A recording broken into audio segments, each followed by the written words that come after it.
Well, that is some way to end the game. The Dolphins win 24-17 against the Detroit Lions. And we're going to start right away with that pick to seal it by Ethan Robinson. Talk about going up there and getting it. That's how you make a play from the Rook there out of Minnesota. Fantastic play to cap off what was a definitely better feeling game. Yes, Miami still only put up 24, just like the week prior, but it definitely felt like they were playing more complete football in this game, at least in certain aspects. I'll begin with talking about the special teams unit because that's kind of has the least to talk about. D. Eskridge is playing pretty damn well as the return man, especially punt return man. Yes, he did have that fumble to begin things, but after that, he played pretty solid. AJ Henney came in as well, the backup on punt returner for today, and he played pretty well. Also set up a touchdown drive there. And all around, I feel like special teams gonna be pretty solid. Definitely feels better than when Danny Crossman was the special teams coordinator. I think Ackerman's doing a pretty good job already changing things in that room. But the punter situation is still in the unknown category. Miami did not punt today, so all we really have to go off of is the holding jobs. And once again, Jason Sanders was perfect. So at this current point, both Jake Bailey and Ryan Stonehouse are still tied in my mind for this punter battle. I think at some point we'll see a clear distinction. Maybe I said Miami didn't punt it. I'm wrong with that. Miami punted twice, one for each. Both were pretty solid punts. But yeah, it was still, again, a pretty neutral day in the special teams battle department. On the defensive side, definitely saw some nice things. This front seven is going to be a strong point for this team this year. Not even just defensively only thinking, but the entire team as a whole. The front seven continues to play well.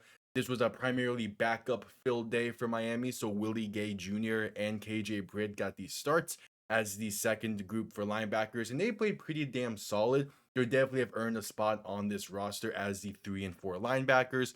They're going to make impacts when they're asked to during the season, and I feel confident in them. Same way I feel confident in what we saw from a bunch of the rookie defensive tackles and defensive linemen today. Kenneth Grant continues to play well, continues to move linemen pretty damn effectively. Jordan Phillips had himself one hell of a game today. Played really well, got a sack in the third quarter in this one. Played pretty well.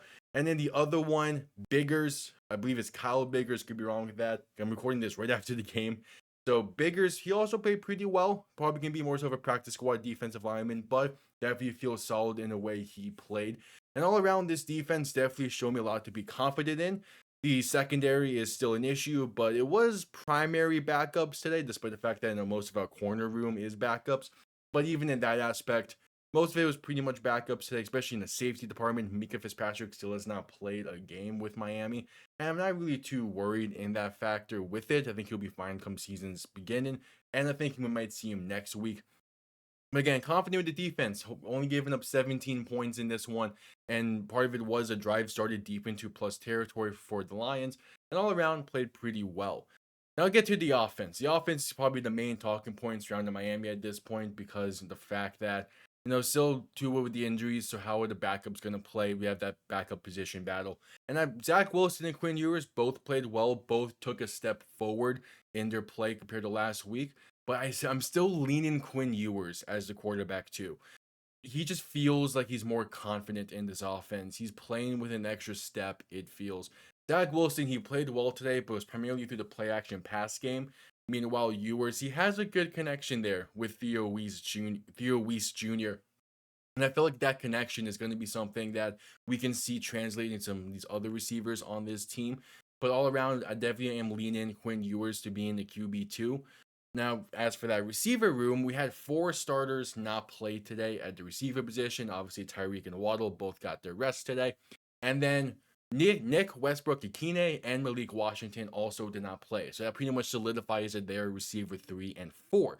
So now there's a battle for 5 and 6, and I feel like that is now have been locked as well. D. Eskridge is going to make the team in some capacity, either as receiver 6 or possibly a stowaway receiver 7, but he's going to be the punt returner.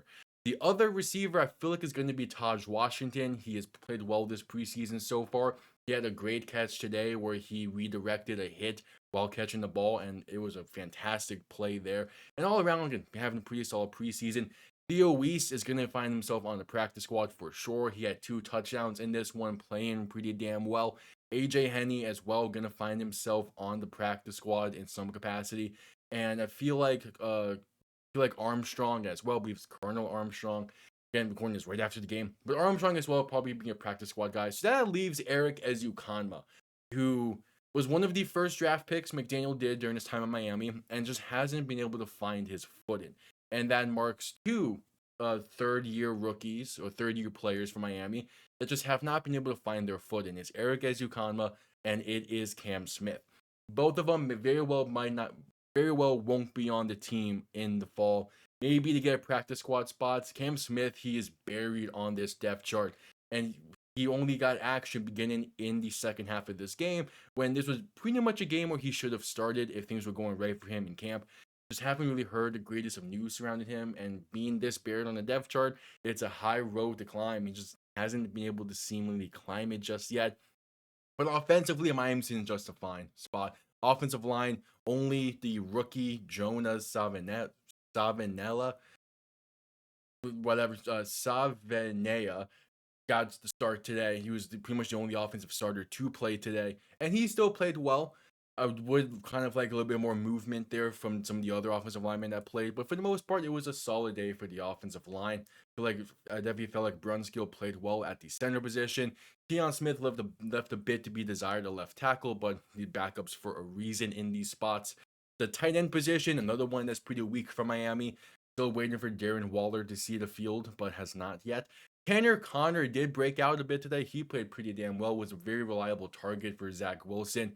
Did have some issues in the blocking game, but those are also spots where he most likely won't be asked to do that in the same exact spot that when the regular season comes around. He was being a tight end 2 today. He'll probably be tight end 3 when the season rolls around, but obviously we'll see. It depends on Darren Waller. Pharaoh Brown, he's played fine. He had one good catch, but for the most part, he is a blocking tight end, and you saw that a bit today. Felt confident in some of his blocks, but still, I want Miami to go out and get a proper tight end for this team.